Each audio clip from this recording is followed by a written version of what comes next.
Hello everyone, welcome back to my YouTube channel Jeet Academy. In this particular video, I'll be solving this paper 4 MA1 variant 2H, and this is November 2024 and the time duration for this is 2 hours. So let's begin.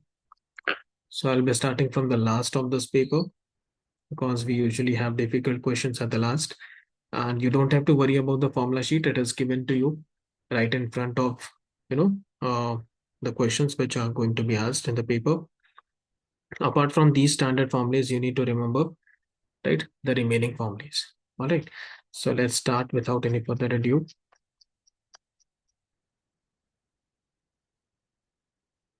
Okay. So at last, I think we have correct. So basically, there are 25 questions in this. Total marks is 100. So let's see the first question from the last. Okay. So here it says the diagram shows an equilateral triangle ABC and a circle with center O. Okay, so that is given to us. And then AB, BC, and C are the tangents to the circle. Okay, so if these are tangents, then we know from the property of the tangents that if I mark a point here, then they will be equal. Okay, this will be equal to this one. This will be equal to this one. All right. And now since it's a equilateral triangle, so therefore I can say this is 60 degrees. This is also 60 degrees. And this is also 60 degrees. Okay, this much we know. Now, what else they had given? They had given that the radius of the circle is x centimeters.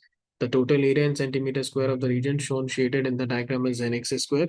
Find the value of n. Give your answer correct to three significant figures. Okay, so this is what we have to figure out. So now let me write the formula for the given figure, which is basically the shaded area. Can you say it as simply nothing but area of the triangle minus area of the circle? Right? So this is what the fundamental formula is over here. Okay. Now, since we know the radius of the circle is x, so what will be the area of the circle? That would be pi r square, which is nothing but pi x square. So we know the area of the circle is pi x square. So this part is done. Area of the circle. Now I need to figure out the area of the triangle, which is equilateral triangle. Now area of equilateral triangle, if you remember, it is root 3 by 4 into side square. Do remember this area of equilateral triangle is very, very important. It's root 3 over 4 times the side square. Now, by any means, do we know the side of this equilateral triangle? No, right? So how we have to find is, see, x is given to us. And we know that if I'll do a small construction over here, if I join AO, this length, so this will be the angle bisector and this angle will be 30 degrees. Okay. So if I join a line C to O, and call it as point M. Okay, this point as M. Then I can say CM is the altitude as well as the median. Okay, so CM is what? It is the altitude. Altitude is nothing but the height of the triangle, you could say, from one of the vertices. And this is same as the median only in the case of a equilateral triangle. So that's 90, we know for sure. Okay, now I could find in terms of x because shaded area is in terms of x, correct? So shaded area is in terms of x. That means I need to get the area of the triangle in terms of x. So now I can apply here SOHCAHTOA because it's a right angle triangle. So using trigonometry, I could say using this triangle, that is x, that is 30 degrees.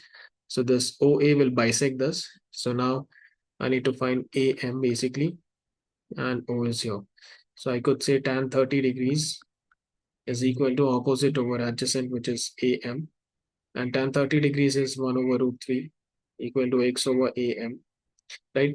So from here we get AM is equal to x root 3, right? So this is x root 3 and this is also x root 3 because M is the midpoint, okay? And they are given these are tangents. So the tangent to a circle from a given common point, the lengths are equal, right? So that property also you could apply. So these are equal. Okay, makes sense? Perfect. Now what we have to do is we got the side as 2x root 3.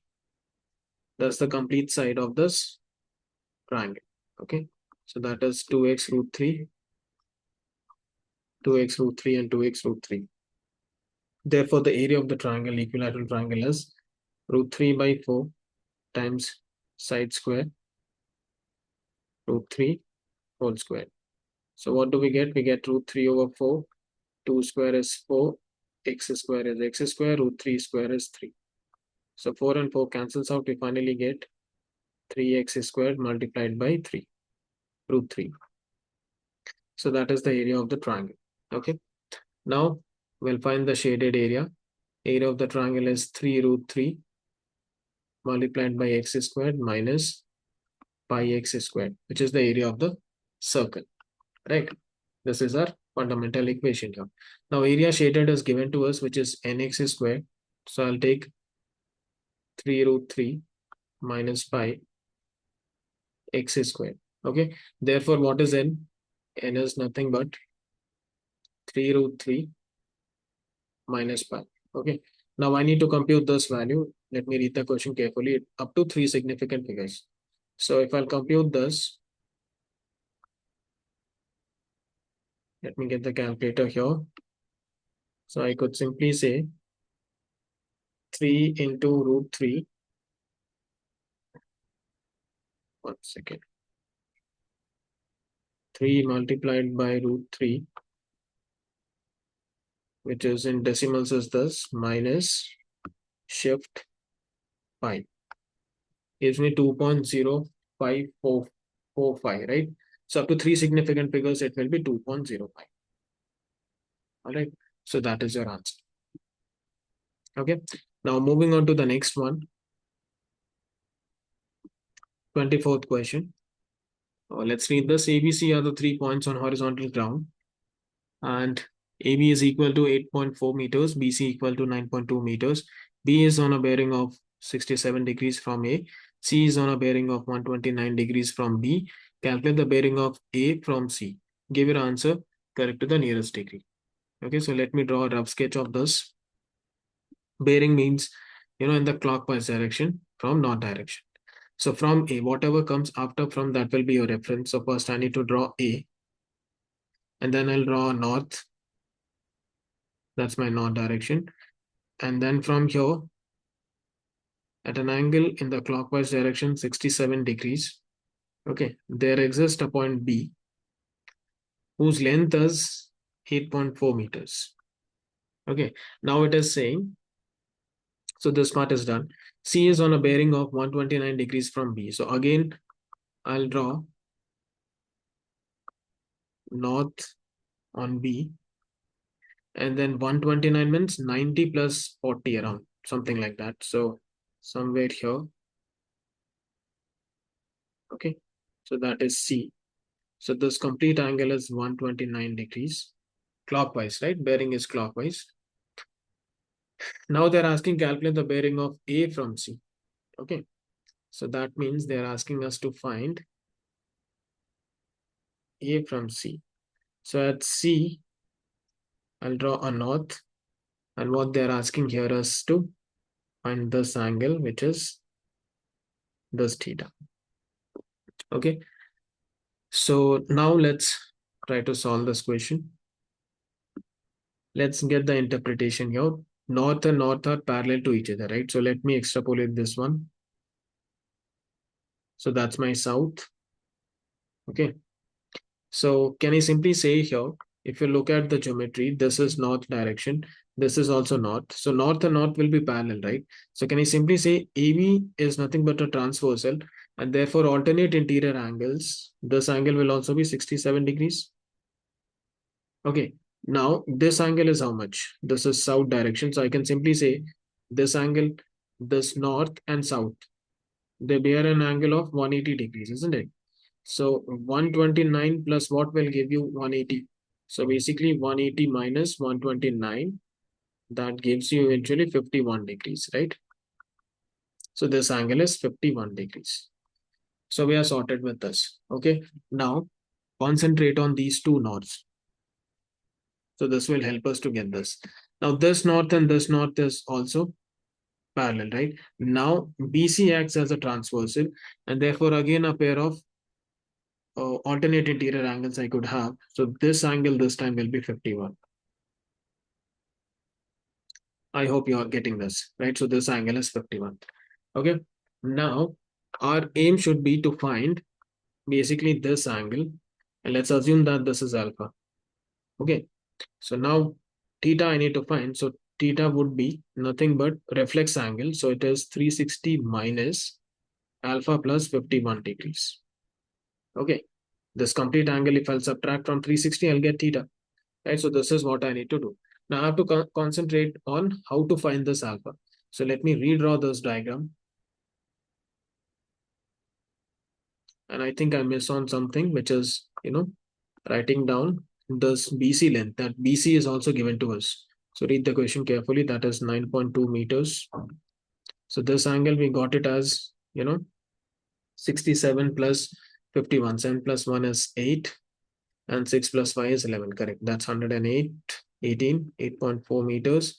That's A, that's B, and that is C. And this angle is alpha. And this is 9.2. So now using cosine rule, I can basically I need to find alpha, right? So I cannot find alpha until and unless I have AC. So I have to concentrate on AC.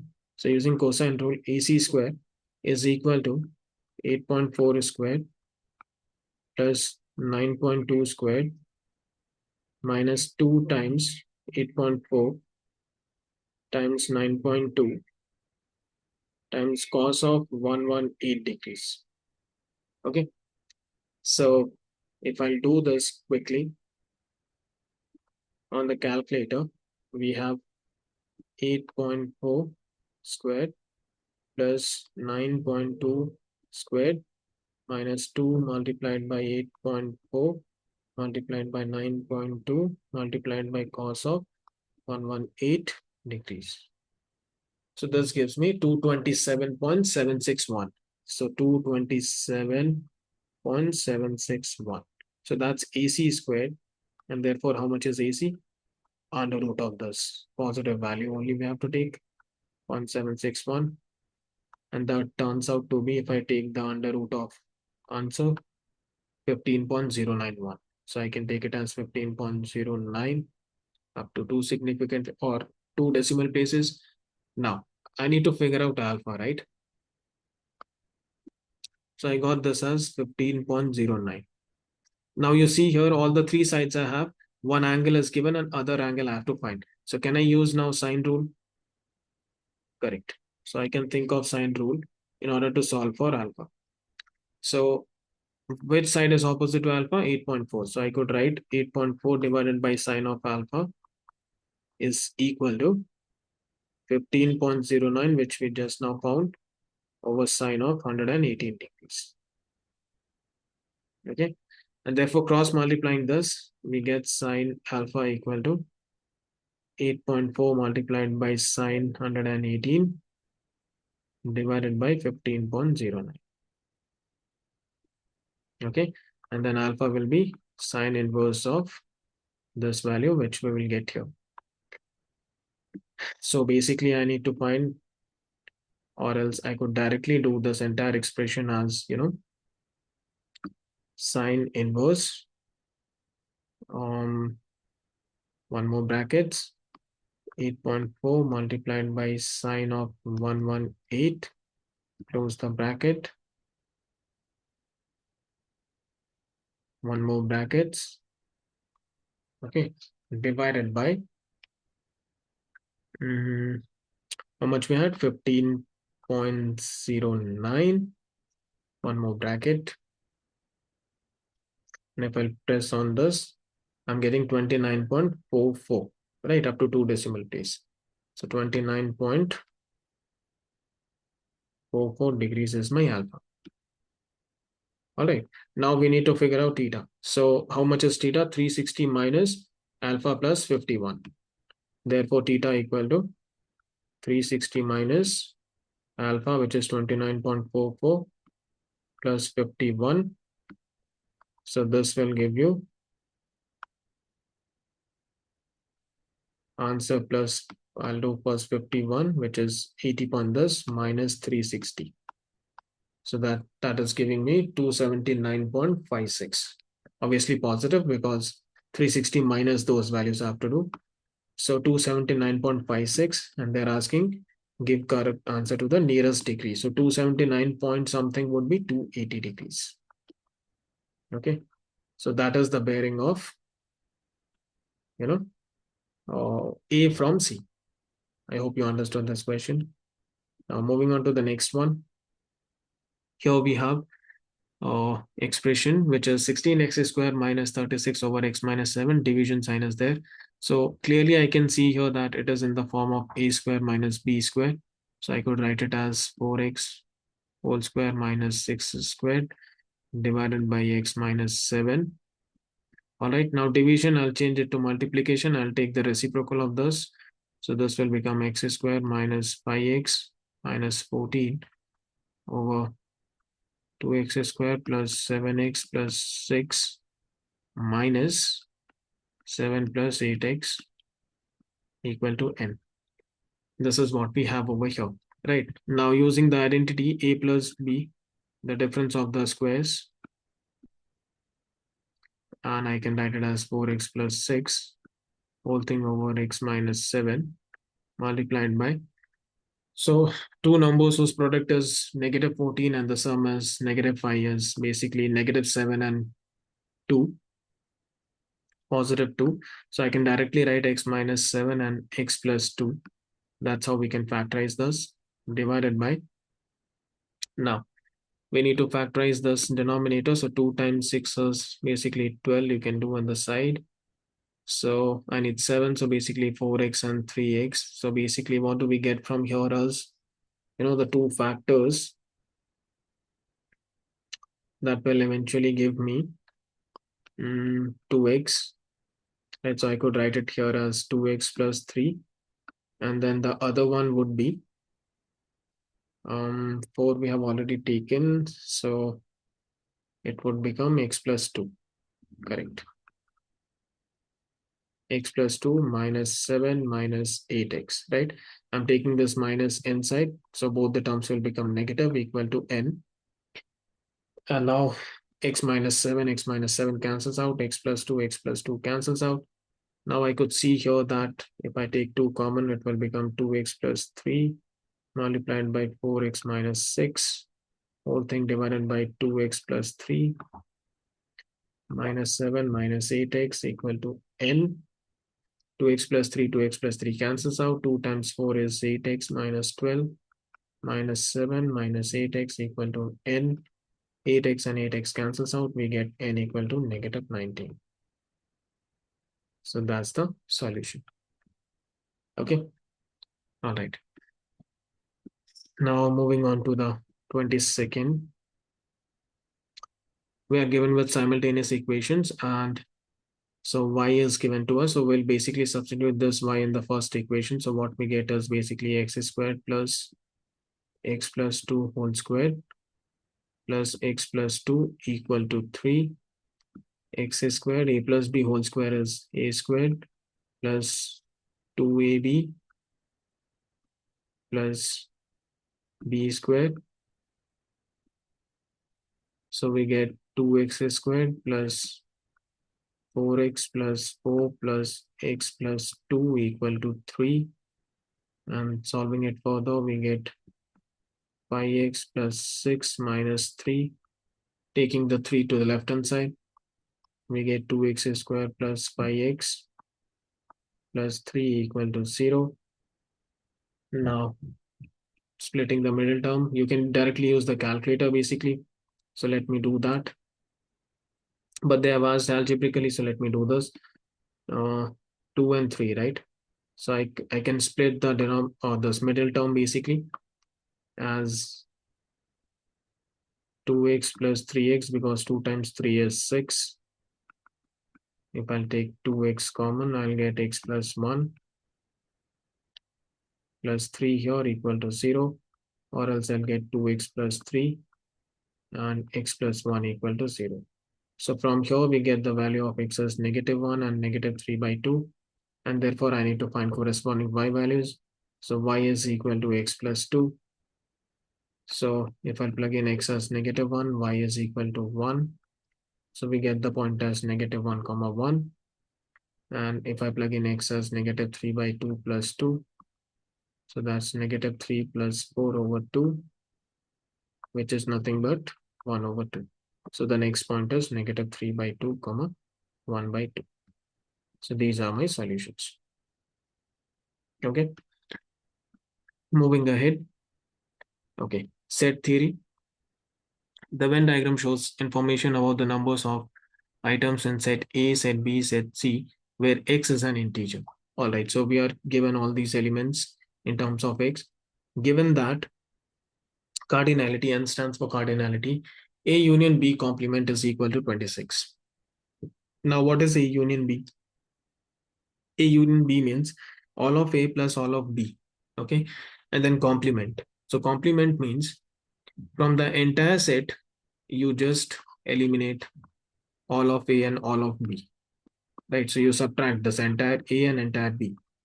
Because first we have to do A union B and then subtract from the union. That's what complement stands for. Now, what is left out? Left out is 5x plus 3x plus 2. Now, this thing is equal to 26. I hope you got this. A union B, complement means A union B, all of A plus all of B. Complement means subtract from the union. Union is the entire rectangle. So when you subtract, left out is 5x plus 3x plus 2. Okay, so if I'll add this, I'll get 8x is equal to 26 minus 2, which is nothing but 24. So you get x equal to 3 here. All right, now we have to find n of A complement intersection with C. Okay, so let's see what is this A complement. So A complement first we'll find. That means you subtract A from the union. All of A is subtracted. Now what is left out? C, right? So C is this entire thing. Let me put it in the red color, right? These two are left. Intersection. So when I have, eliminated A complement means now what is remaining? Everything outside of A. B is there. Then this part of C is there. Okay. And everything outside is also there. Getting it? Now, everything outside intersection with C. So what is common between, try to understand this. Now, what is common between everything and C? Everything outside, 4x, this. What is common between all of this and C? Intersection with C, right? So in C, what do we have? Just we have 2x and 5x. These two are common between all of 5x, 2x, 4x, 3x plus 2 with 5x and 2x. Okay. So everything, and then what is common? Intersection with C. So 5x and 2x is common throughout, isn't it? Basically, 5x plus 2x is there in the total as well. When you remove entire A, what is left out? 5x, 2x, 4x, and 3x plus 2. Now, what is common between these? Thus, the left out and the C? 5x and 2x. Okay. So, A complement intersection C, what we get is basically 5x plus 2x, which is nothing but only C. Getting it? Which is nothing but 7x. And I already know the value of x. So, 7 times 3 basically gives me 21. So, that's the answer. Okay, moving ahead. 20th question. It says solve the inequality 10x squared plus 11x minus 21 is less than 0. Okay, so it's a quadratic expression. We need to factorize this. So factors would be splitting the middle term 21, right? So I get negative 210x squared. So two factors would be negative. I need positive 11x, right? So positive 21x times 10 is negative 10 is negative 210x squared.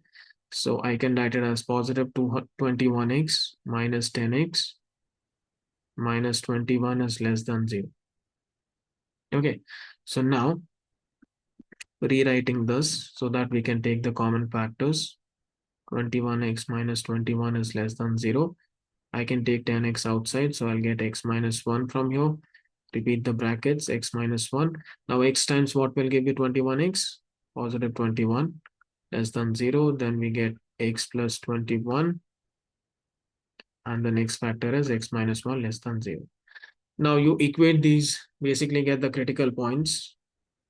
After equating this to 0, so you get x equal to 1, and you get x is equal to 21 by 10, which is nothing but 2 point, negative 2.1.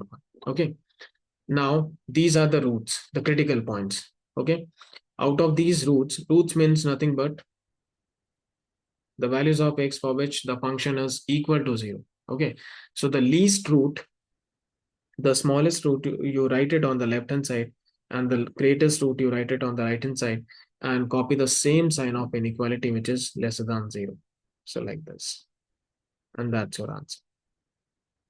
Okay, so whenever the inequality is lesser than 0 and you have a quadratic expression in the factorized form, you equate the individual factors to 0, get the critical points, which is 1 and minus 2.5, put the smallest root on the left hand side and the greatest root or the largest value on the right hand side, and put the same sign of inequality.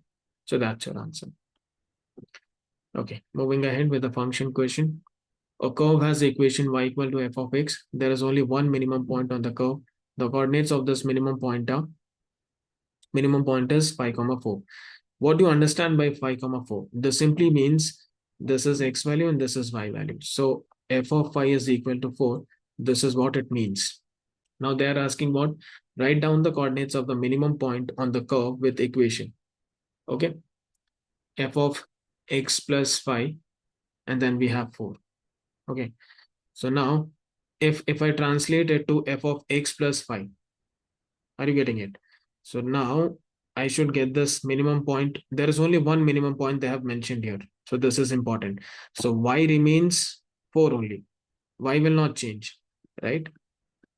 Now, when do you get y as 4? When x is equal to 5, isn't it? So now x plus 5. So what should I keep the value of x so that this entire quantity is still 5? Isn't it? So when f of 5 we have, then only we get y as 4, and there is only one minimum point, which is 5, 4. So basically when this will be 5, when is it equal to 5? When x is equal to 0. So 0, 4, right? The minimum point means what? The y value, right? So minimum point is y, which is not changing. So y remains 4 only, isn't it? So what should I keep now? X as, I should keep 0, right? Then only at 5 I'll get it as 4. I hope it is clear. Now, what will happen to the minimum value when you have 3 times f of x? So x is what? 5. So 5, f of 5 is nothing but 4. So 4 times 3 is 12. So now when x is 5, the minimum value, the y value becomes 12. Okay. Yeah. So this is what you will get basically. And then now here minimum value, f of x. X is 5 minus 7. So what is f of 5? F of 5 is 4. So y becomes negative 7. So at 5 it becomes negative 3. Okay, so this is what they were asking in the question. So you have to understand, right? What is the meaning of this? The coordinates of this minimum point are so and so. Then f of x minus 7. If you plug in x as 5, f of 5 is 4. So 4 minus 7 is nothing but 3, negative 3. All right. Yeah, I hope the first one is clear. So you might be thinking, you might be having some doubts in f of x plus 5. So basically f of 5 is equal to 4, right? Minimum point is not changing. So f of 5 will be equal to 4. Then what should be x? X has to be 0. Okay. All right, moving on to the next question. So here we have a straight line L is perpendicular to the straight line with the equation 2x plus y equal to 9 and passes through the point with coordinates 8 and 11. Find an equation for line L. So now how I'll be able to find the equation of L? I should know either the slope and one point. So I know one point and I need to get the slope for this, or the gradient you can say, right? M value. So since it is perpendicular, so writing this equation in slope intercept form, so this will become negative 2x plus 9 Now, since line L is perpendicular to this line, y equal to negative 2x plus 9. So what can we say about their slopes if two lines are perpendicular, right? So for line L, the slope would be negative reciprocal of the slope of this, which is nothing but 1 by 2. All right, therefore, the equation of line L, y equal to 1 by 2x plus c, and it passes through 8, 11. So y is 11 when x is 8. So we get 4 plus c, or c is equal to 7.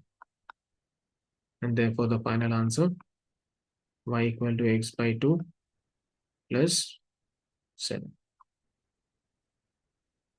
Got it? So that is your final answer. So conditions of two lines, if they are mutually perpendicular, then m1 and m2, the product is equal to negative 1. This is the concept here. Moving on to the next one, vectors. If G is given to us, H to G vector is given to us in terms of column vector. These are called as column vector. They're asking us to find the magnitude for the vector HF. So what do you mean by magnitude? This is how we represent the magnitude of HF vector equal to x component square plus y component square. So first we need to find what is HF vector, right? So I know that from H to F I need to go, right? So how I'll go? First I'll go from H to G plus then I'll go from G to F, isn't it? So this is only called as HF vector. First H to G and then from G to F. So I know that H to G is given to me, that's a column vector, 4, 14 plus G to F. But I don't have G to F, rather I have F to G, right? So what will be G to F? Wouldn't it be negative of F to G, right? Anti-parallel vectors. It's in opposite direction. So this will become how much? Multiplied by negative. So GF vector will be what? 5, negative 2. That's 5 and negative 2. So if you'll add this, 4 plus 5 will give you 9. 14 minus 2 will give you 12. So that's your HF vector. And now its magnitude would be under root 9 squared plus 12 squared, which is nothing but 81 plus 144. That gives you 225. Root of 225 is basically 15 square. So the magnitude is 15. Got it? Yeah. So this is how you have to think. S to F will go from S to G and then from G to F. Okay. Moving to the next one. Based on circles. 16th question. A, B, C, D are the points on a circle. The center is O. Okay. Work out the size of the angle AOD. So we need to find this angle. And I can see that AD is a arc over here. It subtends an angle 54 at the circumference. Okay, this I can clearly see. It subtends an angle at the circumference, and the same arc subtends an angle at the center, right? Which is AOD. So this will be twice of it. So 54 times 2, 108. So the answer for the first one is 108. Clear? Next, give your reason for your answer. So this is interior angle property. I mean, the center angle property, right? So we could say angle at the center is twice the angle at the circumference. Okay, so this is what the property is. All right, now they're asking work out the size of angle CAO. It's for 1 mark. So where do you have CAO? CAO. They're asking this angle. Okay, so how do I find it? Right, so we can find these two angles. AO and OD are equal. So AOD is a isosceles triangle. So 180 minus 108 will give you 72 degrees. So if this is x, this will also be x. So 2x should be equal to 72 or x equal to 36. Right, so this becomes 36 and this is also 36. All right. Now this complete angle will be how much? This complete angle will be equal to, so let me erase this x here and write 36. So 28 plus 36 will eventually give you 56, 64, right? So this complete angle is 64 and this is 54. So if I'll subtract from 180, I'll get this complete angle, and then again I'll subtract from 36. So basically what I need to do is 180 minus 64 plus 54, which is nothing but 118, which is nothing but 62. And then 62, this complete angle is 62 minus 36. That's our answer. So 62 minus 30 is 32, minus 6 is 26. So 26 is the correct answer. Okay. Next, work out the size of the angle ABC. So we have angle ABC. Clearly, I can see that it's a cyclic quadrilateral because B, C, A, and D, they all lie on the circumference of the circle. So it's a cyclic quadrilateral. And the property of cyclic quadrilateral is the opposite angle sum is 180 degrees. So this angle we already calculated at 64, angle D. So angle B will be 180 minus 64. So our answer over here is 180 minus 64. Property is opposite angle in a cyclic quadrilateral. So that turns out to be 116 degrees. Okay, that's the answer. Moving ahead, use algebra to show 0.763. So there is a dot over here, bar. We also call it as bar. That means 63 is repeating itself. Okay, is equal to 42 over 55. So what is the concept behind this is, let's first assume that x is equal to 0.763 and put a dot. That means 6363 is repeating itself, right? Now, the concept is the repeating digit should be immediately after the decimal. Repeating digits should be immediately after the decimal. Okay, so how do I make this immediate after the decimal? By multiplying by 10. So if I'll multiply both the side by 10, I'll get this, right? The point will shift towards right. Now, I have to see how many digits are repeating. Okay, since 2 digits are repeating, 2 digits are repeating. So therefore, I'll multiply both the side by 100. So this will become 1000. This will become 763. Point again 636363 will be there. So 63 bar. Okay. Now, both the side you subtract by 10x. Okay, I need to remove this 0.6363 repetition, right? Point. I can write this number. I have to think how I can write this as a whole number plus repetition. So if I subtract both the side by 10x, 10x value is how much? 7.63 bar. So 763.63 repetition minus 7.63 bar. Because 10x is equal to this, right? I hope you are getting what I'm trying to say. 10x value is how much? 7.63 bar. If I subtract both the side by 7.63 bar, so left hand side I can write it as 10x and right hand side I can write 10x as 7.63 bar. So 0.63 and 0.63 will cancel out. 763 minus 7 will give you 756, right? And this will become 990. 1000 minus 100 is 990x. Okay, so that is what you need to do. So therefore x is how much? 756 over 990. Now you cancel out by 9. 9 8s are 72. 4s are 36. And then here 110. Cancel by 2, you'll get 42 over 55. Correct. And hence we have shown it. Right. So key point is you have to think the repeating digit should be immediately after the decimal. So first you multiply by 10. So it will become 7.63 repeating itself. Now how many digits are repeating? 2. So multiply both the side by 100. So it will become 763.63 bar, and this will become 1000x. Okay, now subtract both the side by 10x so that this repetition digit, gets cancelled out. And we have a complete whole number. So 10x, if I'll subtract both the sides, I'll get 756 and here 990, and then you can get the value of x. Okay. All right. Moving ahead. Laws of indices, question 14.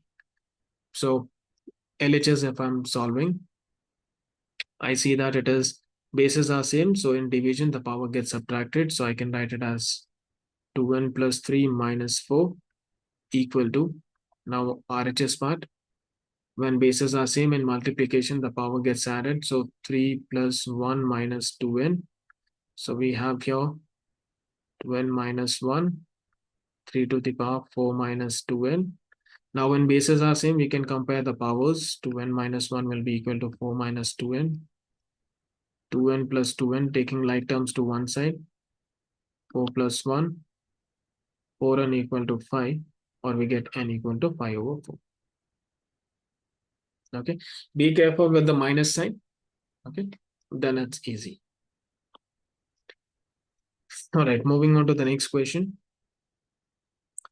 I think belongs to statistics, histogram. Okay, frequency is given.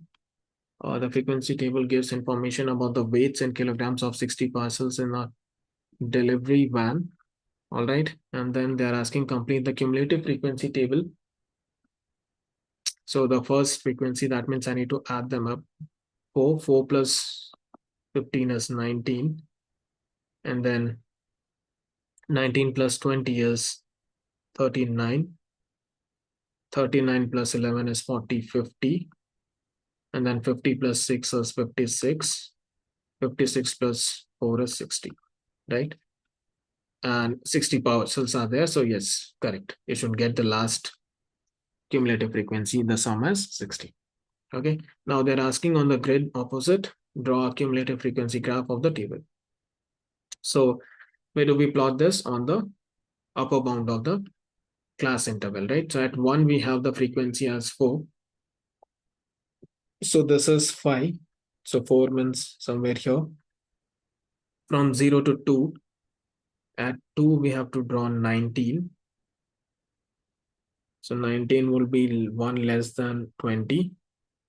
And then at 3, we have 39. So 1 less than 40. And then at 4, we have 50. So exactly here. And then at 5, we have 56. So one more than the half, 55, 56. And at that 6, we have exactly 60. Correct? So I need to join it like this. Be very careful and draw a rough sketch, a smooth curve like this. So that's my graph. Okay. Fine. So you have to plot these cumulative frequencies at the end, right? On 1, the upper bound of the class width, not at the center weight value. Now the question says use a graph to find an estimate for the median weight of the 60 parcels. So median, when n is large, I can just do divide by 2. So median would be 60 divided by 2, which is the 30th value. Okay, so where is 30th value? Here. So take your ruler, check here at this point, and now go down. So this comes down to this point. So that's 2.1, 2.2, 2.3, 2.4. So this is 2.4. So median is coming out to be 2.4. So when n is large, like something of the order of more than 50, 60, 70, 80, something like that, you can just do n by 2. Okay. And then get the 30th value corresponding to that. It is 2.4. So that's the mid value. Now they're asking us use your graph to find an estimate for the number of these parcels that weigh more than 3.7 kilograms. So now other way around. Where is 3.7? So let me use a different color. So this is 3.5, 3.6, 3.7 is this value. So 3.7, I'll just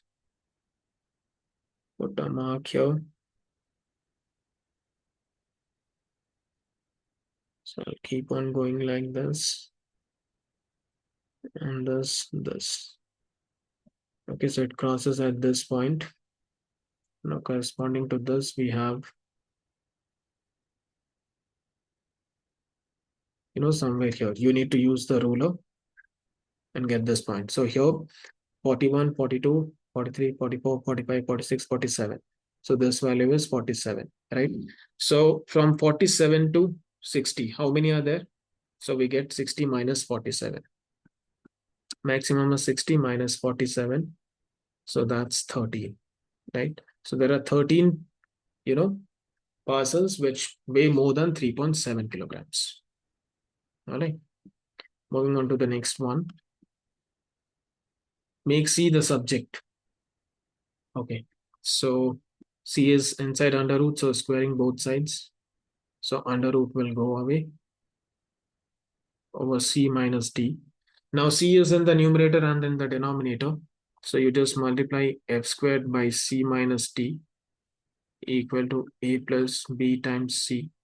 Open the brackets. CF squared minus DF squared equal to A plus B times C. Now C, we have to make a subject to shift C terms to one side and non-C terms to another side, D times F squared. I can take C common now, so I'll get F squared minus B equal to A plus D times F squared, or C is equal to A plus D times F squared, whole thing divided by F squared minus B. So that is your answer, making X C the subject. So whenever it is under root, you just square both the side and take C common. Now, solving an algebra. So here if you'll cross multiply, because 5 and 3 are different category of numbers, so LCM would be 5 into 3. So 3 multiplied by 3x plus 2 minus 5 multiplied by 2x plus 1, whole thing divided by 5 into 3, which is 15, equal to x. If I'll open this, I'll get 9x plus 6 minus 10x minus 5 equal to cross multiply 15x. 9x minus 10x is minus x. 6 minus 5 is plus 1 equal to 15x. 1. 15x transposing negative x, it will become positive. So you get 16x equal to 1, or x equal to 1 over 16. That is your answer. Moving on to the next question. Here it says ABCD is a regular pentagon. Regular pentagon means all the sides are equal, so I can assume it to be x, x, x, and x, right? And it says DEFGHI is a regular hexagon. So all the sides are equal. That means if they are, coinciding, ED is a common length. So again, this will also be x because ED is common to both and they are regular. AF is a straight line. Okay. Work out the size of the angle EAF. EAF. So we need to figure out how much is this angle, which is basically theta. Now, to relate with this, I can clearly say that this is AEF. So now this is X and this is also X. So it's an isosceles triangle. This is the clue we have. Okay, now I think we'll be able to do it. Now we can quickly find the interior angle, this one, for pentagon. 5 equal sides are there. So 5 minus 2 times 180 divided by 5. So this is how much? 3 multiplied by 180 equal to 540 divided by 5 is 108. So the interior angle is 108 over here, and this is the interior angle for the hexagon. So for hexagon, it is 6 minus 2, and minus 2 times 180. It is the sum of all the angles, interior angles, divided by 6. will be the interior angle for 1. So 4/6 times of 180, which is 2/3 of 180. So 2/3 of 180 should be simple. 2 times 180 is 360. Divided by 3 is 1. Yes, 120. Okay, so basically this angle is 120 degrees. Now, done. So this angle will be how much? Complete. If I'll say this is, alpha, right? So alpha equal to 360 minus, it's a complete angle, right? Circular. 120 plus 108, which is 228. And if I subtract from 360, how much will I get? 360 minus 228 gives me 132. So alpha equal to 132. Now, since it's an isosceles triangle, so I could say angle EAF is equal to 180 minus 132 divided by 2, because angle F and A are equal. So divided by 2. So this gives me 180 minus 30 is 50. So 48 divided by 2, which is 22. All right. So 24 is the right answer for this. Moving on to the next one. Okay. Question belongs to pie chart. Here we are given all the students in year 10 and all the students in year 11 name their favorite science subject from biology, chemistry, and physics. The pie chart shows information about the results for the year 10 students. The table shows information about the results for the year 11 students. Okay. Now, pie chart is given here and year 11 is given here. There are 300 students in year 10. That also we have, and 320 students in year 11. More students in year 10 than in year 11 said biology was their favorite science subject. How many more? Okay, so basically we need to find how many students have opted for biology for year 10. So for year 10, let's find. So what is the portion of biology? It's 126 degrees. Total is 360, right? Multiplied by what is the total number of students? 300. So 0 and 0 cancels out. 6 are 36. 6 times 5. Then 6 times 21. So 21 into 5 is 105 students. So for year 10, we know that 105 students have opted for, or they say that their favorite subject, science subject, is biology. Okay. Now we have to calculate for year 11. So we know that total students in year 11 is how many? There are 320 students total. So if I'll add them up, what will I get? If I'll add them up, I'll basically get 3x plus 5x, which is 8x, plus 7x is 15x. 14 minus 9 is 5. Right? So this is the total, basically, the students. So I can say 15x plus 5. Total number of students is 320. So I can equate it to 320 to get the value of x. So 15x is equal to 315. X is equal to 315 over 15. 15 times 2 is 30. Carry 1, 15, 1. So x value, we got it as 21. Right? So how many of them have taken biology? 3x plus 6. So this will be 3 times 21 plus 6, which is basically 63 plus 6, which is 69. Okay. So bio is 69 students we got. How many more they are asking? So if I'll take the difference, 105 minus 69, 100 minus 69 is 31, plus 5 is 36. So the answer here is 36 students. That is what they had asked. How many more of them are there? Okay. Now coming on to question 9. Nisha invests 20,000 euros for 3 years in her saving accounts. She get 3.5% per year compound interest. Work out how much money Nisha will have in her savings account at the end of 3 years. So it's a question of compound interest. So principal is 20,000 euros. 1 plus rate over 100, 0.035, whole thing to the power 3. 20,000 1.035 to the nearest euros we have to find. Okay, so to the nearest euros, how much it should be? Let me use the calculator. 20,000. Sorry, there was one more zero over here. Multiplied by 1.035, bracket close, raised to the power 3. So we're getting 22174. So 22174 to the nearest euro is this, right? Because 0.35 is less than 5. So that's your answer.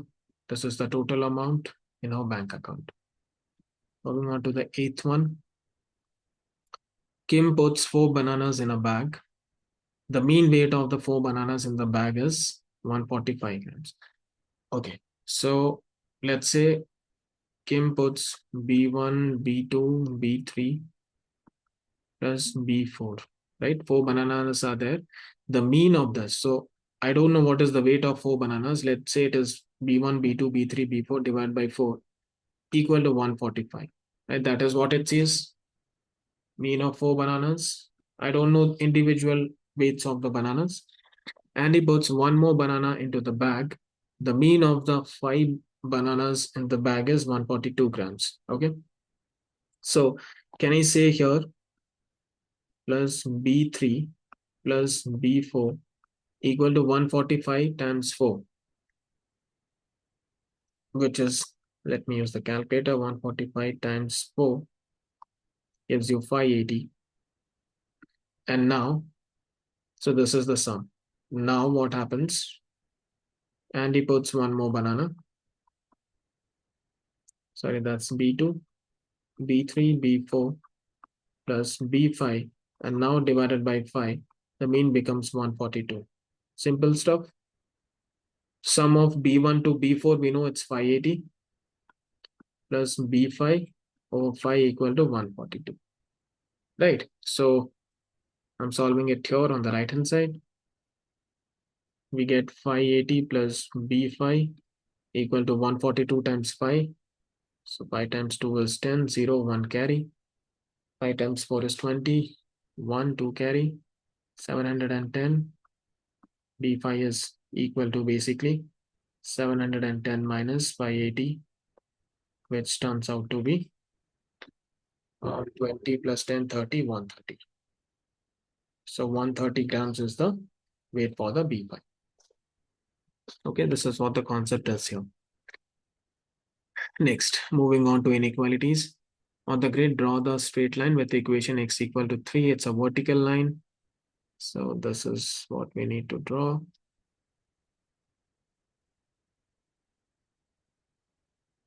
That's x equal to 3, y equal to 1. Let me use a different color. That's your y equal to 1. X plus y equal to 7. So how do you draw?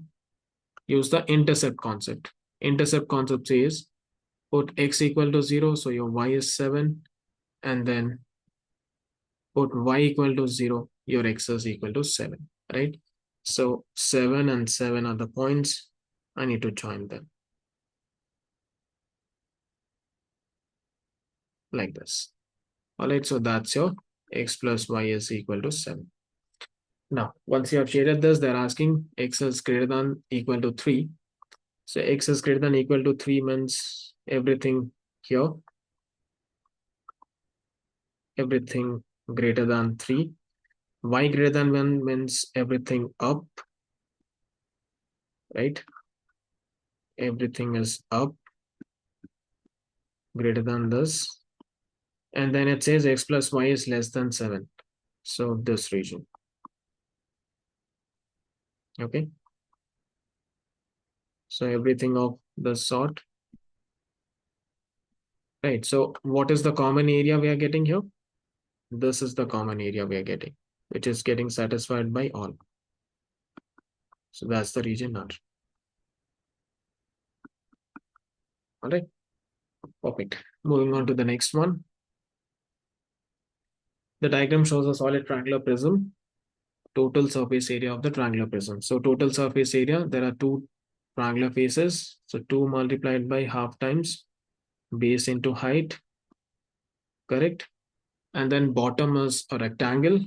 So which is 8 times 15 plus, now this side is given. So that's 15 and this is 6. So 15 times 6.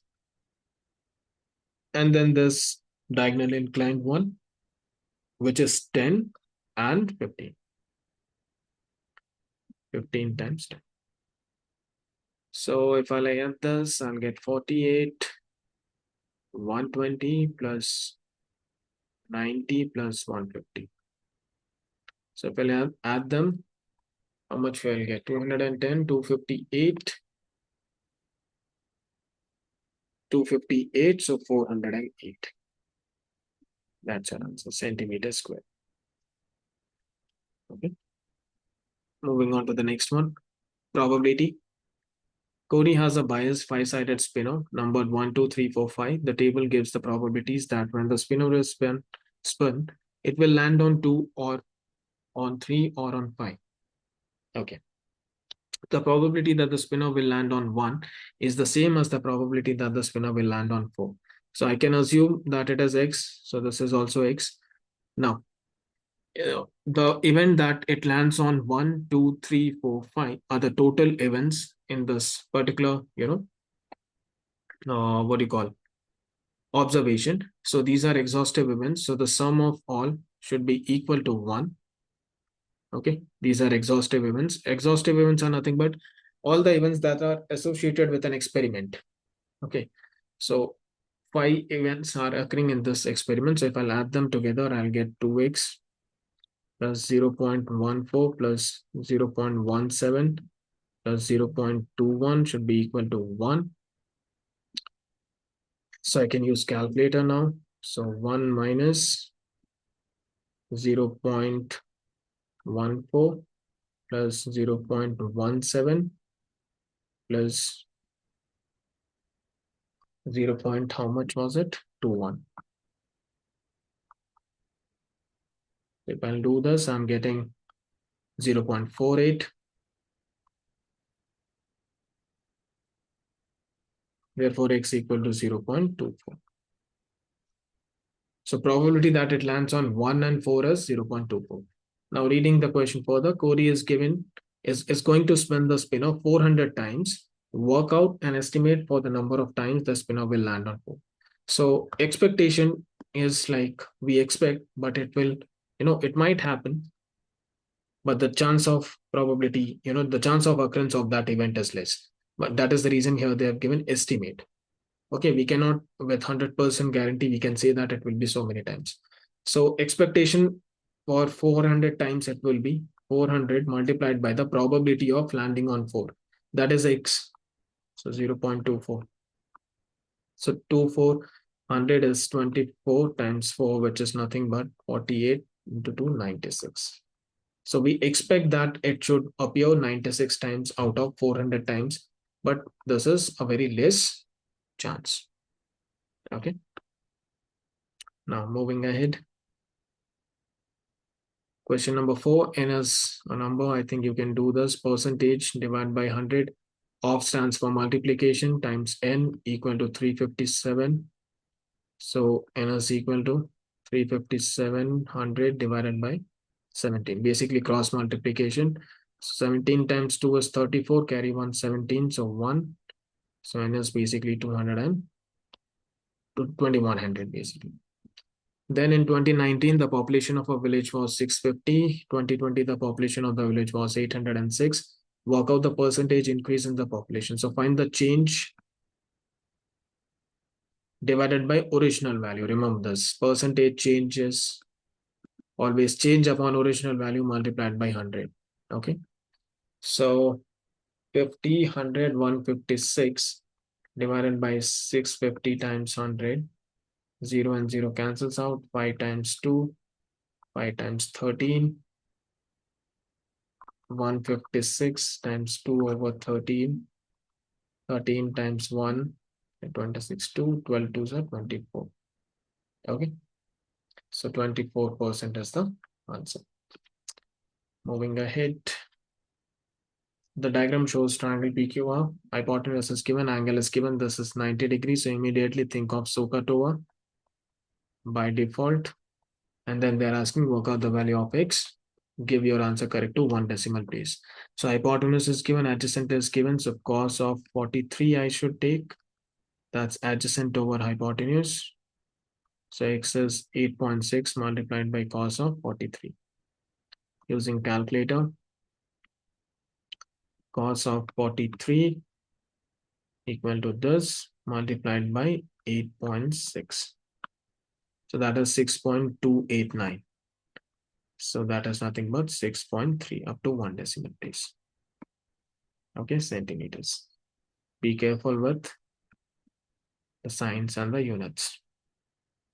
Okay, next question. The length of a table is measured as 1.4 meters, correct to 1 decimal place. Write down the upper bound of the length of the table. So the next meter which we can measure to 1 decimal place would be 1.5. So the difference here is 0.1. You divide it by 2. So you get 0.05. Upper limit will be add 0.05, which is 1.45. Okay, similarly, the previous measurement will be 1.3. That is the meaning of correct to 1 decimal place. Right, so 1 decimal is 0.1 divided by 2. Add and subtract. So minus 0.05 will give you 1.35. Okay. Next, show that 1 5 by 7 times 2 3 by 16. So equal to this. So I'm solving the LHS part. We'll prove it to RHS. So 7 times 1 is 7 plus 5 over 7 multiplied by 16 times 2 is 32 plus 3 over 16. So we get 12 over 7 multiplied by 35 over 16. 7 5s are 4 3s are 4 4s are. We get 15 over 4. And 15 over 4. 4 times 3 is 12. Remainder is 3. So I'll write 3 over 4. So yes, we are getting the same thing. So I hope you learn something new. And if you do have, some easier method to solve some questions, do let me know in the comment section. It's always, good to get to know some easier steps and easier method to solve the question. So keep learning and stay tuned for some more past papers. You can suggest me which paper you want to solve or you have doubts. I'll go through it and then make a video out of it. Okay. Thanks for watching, everyone.